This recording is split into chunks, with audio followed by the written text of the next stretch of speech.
Հարգելի ներկաներ, մենք այս պահին մեկնարկում ենք մեր բողոքի միջոցառումը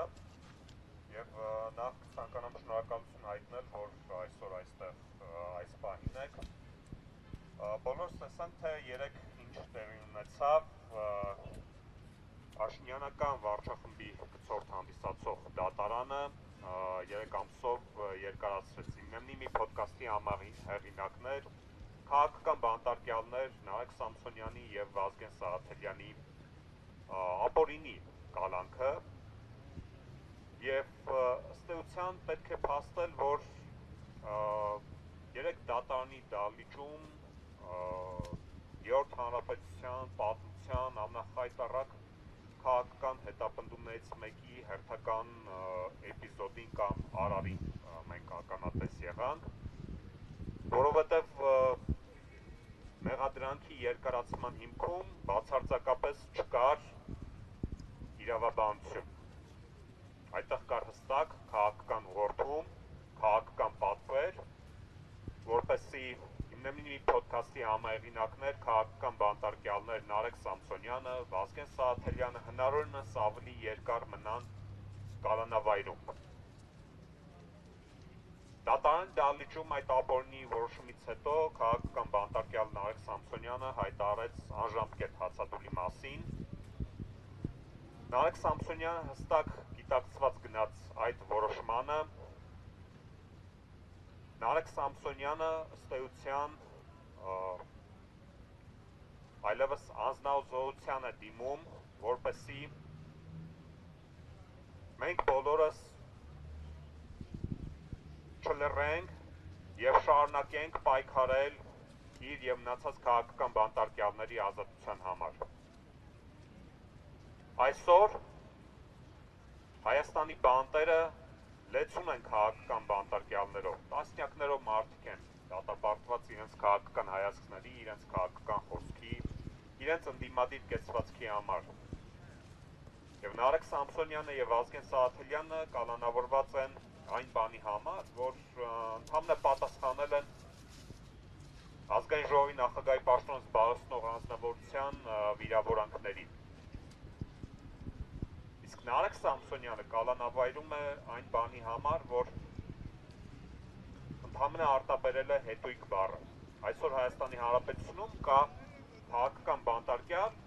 ով կալանավորված է ընդհանրապես հետույք բառը արտաբերելու համար։ Եկեք համեմատենք, թե մեզ ծանոթ օդիոս իշխանական կերպարները ինչպիսի բառամթերք են օգտագործում համացանցում կամ ուղիղ եթերում։ Եվ նրանցից որևէ մեկը այսօր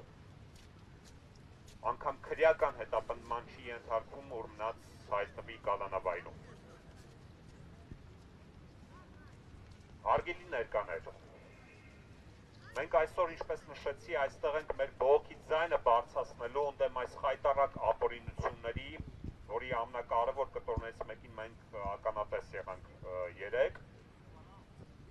Եվ ես պետք է փաստեմ, որ մեր բողոքի միջոցառումները լինելու են շարունակական։ Մենք շարունակաբար պայքարելու ենք քաղաքական բանտարկյալներ Նարեկ Սամսոնյանի, Վազգեն Սաղաթելյանի և առհասարակ բոլոր քաղաքական բանտարկյալների ազատության համար։ Այս ռեժիմը երեկ իր ապօրինի որոշմամբ հերթական անգամ ազդարարեց, որ որևէ աղերս չունի իրավական պետության, օրենքի գերակայության և նմանատիպ ժողովրդավարական արժեքների հետ։ Եվ մեր խնդիրն է, որպեսզի մենք բարձրաձայնենք շարունակաբար այդ փաստը։ Մեր խնդիրն է, որպեսզի մենք Հայաստանի Հանրապետության քաղաքացիներին, հանրությանը, հասարակությանը իրազեկենք տեղի ունեցող ապօրինությունների մասին։ Մեր խնդիրն է, որպեսզի մենք ստիպենք քաղաքական ուժերին, ընդդիմադիր քաղաքական ուժերին գործնական քայլերի անցնել Հայաստանի Հանրապետությունում հաստատված ավտորիտար իշխանության և քաղաքական բռնաճնշումների չեզոքացման համատեքստում։ Մեր խնդիրն է, որպեսզի միջազգային հանրությունը,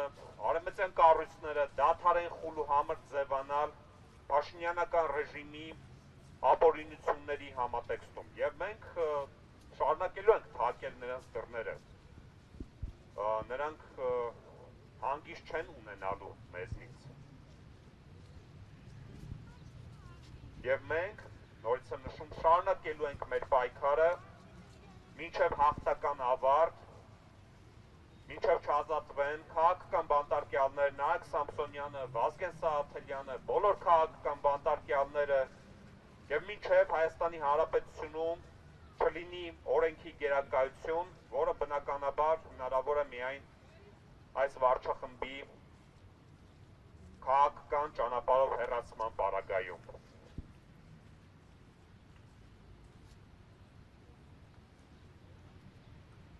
Այժմ ես խոսքը փոխանցեմ Anti-Fake-ի խմբագիր փաստաբան Աստղիկ Մաթևոսյանին եւ դրանից հետո մենք կներկայացնենք մեր հետագա անելիքները եւ